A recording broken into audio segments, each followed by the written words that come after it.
Good morning. मैं doctor Dipankar Banerjee बोल रहा हूँ from Jabalpur, from ideal fertility IVF and genetic centre private limited, जो कि मध्य प्रदेश में स्थित है। और मैं एक गायनिकोलॉजिस्ट हूँ with special interest in reproductive medicine and foetal medicine. हम regular IVF, blastocyst transfer, male infertility, female infertility और एग फ्रीजिंग, एम्ब्रियो फ्रीजिंग करते हैं। और हमारा एक विशेष अभियान रहता है गर्भस्थ शिशु के लिए भी, कि एक अच्छा बच्चा जन्म ले सके ताकि उसको जेनेटिक रोगों से ग्रसित ना हो। हमारे पास में एक बहुत advance next generation sequencing lab भी है। ये हमारा साप्ताहिक प्रोग्राम है जिसमें हम यूट्यूब कमेंट सेक्शन से क्वेश्चंस लेके उनकी कोशिश करते हैं कि उनको हम एक आंसर दे सके ताकि आपके पास ये जवाब आपके घर पर पहुंच सके। मैं देवेंद्र जी से अनुरोध करता हूं, please go head with the questions. Good morning sir. Good morning. क्या पीजीटीए करवाने के बाद ये श्योर होगा कि बच्चा डाउन सिंड्रोम से नहीं होगा? ये क्वेश्चन काफ़ी लोग करते हैं, और पीजीटीए होता क्या है वो थोड़ा सा मैं बता दे रहा हूँ। Pre implantation genetic test. उसमें जो एन्यूप्लॉइडी है, एन्यूप्लॉइडी का मतलब होता है हमारे पास में 46 क्रोमोसोम होते हैं। यदि भ्रूण में 45 या 47 हुए तो ये भ्रूण अच्छे नहीं होते, इनमें अबॉर्शन होते हैं। तो प्री इम्प्लांटेशन मतलब बच्चेदानी में बिठाने के पहले हम यदि इनका टेस्ट करें तो उसको प्री इम्प्लांटेशन टेस्ट कहते हैं, क्योंकि इस बैठने को इम्प्लांटेशन बोलते हैं। ये जो टेस्ट करने का जो तरीका है भ्रूण में, वो ब्लास्टोसिस्ट में होता है आजकल। ब्लास्टोसिस्ट में 2 सेल होते हैं, 2 प्रकार के ग्रुप होते हैं सेल्स के। एक होता है ट्रोफोब्लास्ट, एक होता है inner cell mass. Inner cell mass से बेबी बनता है, बच्चा बनता है। तो ट्रोफोएक्टोडर्म से क्या बनता है? प्लेसेंटा बनता है। प्लेसेंटा मतलब जो मदर के साथ बच्चे का कनेक्शन कराता है। ये डेवलपमेंट भ्रूण से ही होता है, पर इसके सेल और इसके सेल में कुछ अंतर हो सकता है। अब आप इसके सेल नहीं निकाल सकते क्योंकि बच्चा खत्म हो जाएगा। तो आप क्या करते हैं, आप ट्रोफोएक्टोडर्म से बायोप्सी लेके इसका जांच करते हैं। एन्यूप्लॉइडी, एन्यूप्लॉइडी मतलब टोटल क्रोमोसोम कितने हैं, उसमें अच्छा है तो यूप्लॉइड, एंड अच्छा नहीं है तो एन्यूप्लॉइड। यदि एन्यूप्लॉइड है तो उसको नहीं बिठाएंगे।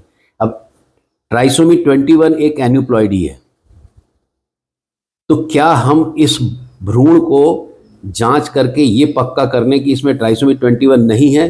कर सकते हैं। पर इसको जब हम बिठाते हैं तो इसका जांच और इसकी जांच में यदि फर्क रहा और आपने इसको नहीं जांचा तो हो सकता है कि ये बच्चा डाउन सिंड्रोम से ग्रसित हो।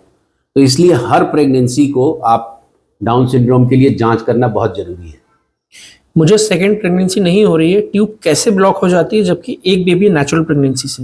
वेरी इंपॉर्टेंट क्वेश्चन, और बहुत अच्छा लगा ये क्वेश्चन आपका सुन के, क्योंकि ये बहुत कॉमन है। जब भी बच्चा होता है, यदि नेचुरल डिलीवरी हुआ या फिर सिजेरियन से हुआ, तो एक प्रेगनेंसी हुई, ट्यूब ने अपना काम किया, यहाँ से अंडा आया और यहाँ से स्पर्म जाके ये दोनों भ्रूण बने ट्यूब में, और ये बच्चा आके 5 दिन बाद बैठा, बढ़ा, पनपा और एक डिलीवरी हुई। अब आपको प्रेगनेंसी नहीं हो रही है। तो जो प्रेगनेंसी नहीं हो रही है उसका रीज़न ये है कि अब यहाँ से अंडा आके स्पर्म के साथ नहीं मिल पा रहा। ये मिलता कहाँ पर है? ट्यूब में। ऐसी कंडीशन में जब ये चीज़ नहीं हो पा रही है तो ऐसे केसेस में ट्यूब ही अधिकतर जिम्मेदार होती है। भले ही ट्यूब खुली हो, पर कई बार ट्यूब फंक्शनल ना हो तो भी नहीं होता। अब आप पूछेंगे, जो पूछ रहे हैं कि मेरा तो पहला बच्चा हुआ और ट्यूब भी ठीक थी तभी बच्चा हुआ, तो ये अचानक क्यों हो गया जबकि ये नेचुरल प्रेगनेंसी थी?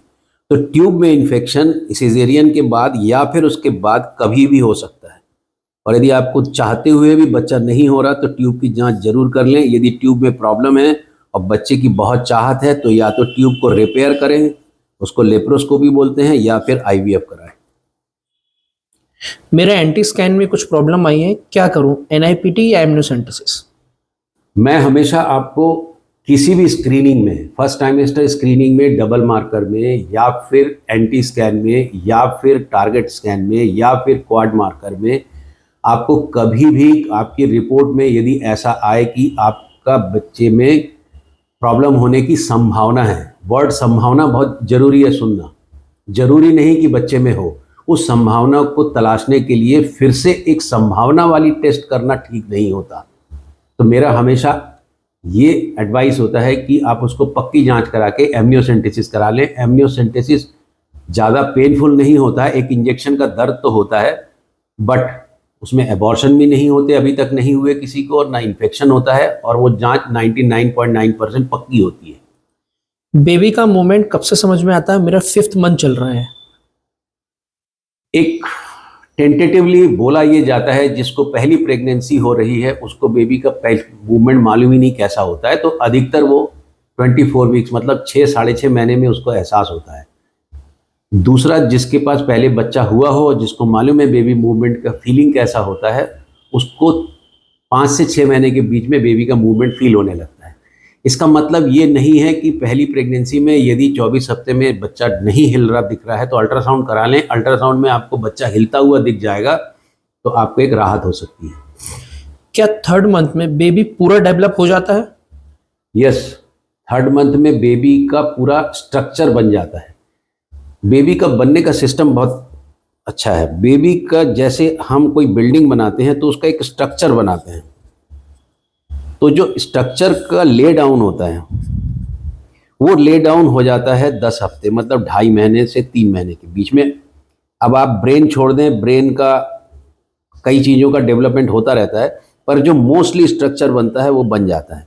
अब प्रत्येक स्ट्रक्चर का, जैसे ब्रेन हुआ, किडनी हुआ, लिवर हुआ, जितनी भी चीज़ें हैं उनकी ग्रोथ चालू होती है और बच्चा बड़ा होता है, उसको सेलुलर हाइपरट्रॉफी बोलते हैं, हाइपरप्लेजिया होता है। तो कुल मिला के फिर ये बच्चा साइज में बड़ा होता है पर उसका स्ट्रक्चर बन चुका होता है 3 महीने तक।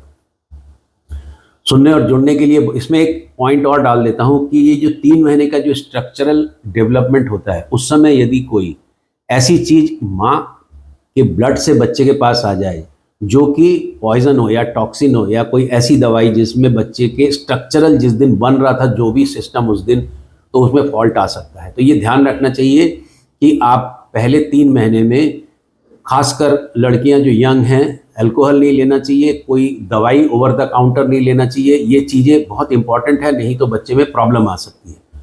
सुनने और जुड़ने के लिए बहुत बहुत धन्यवाद। प्लीज़ चैनल को सब्सक्राइब करिए और इसको शेयर भी करिए। Thank you very much.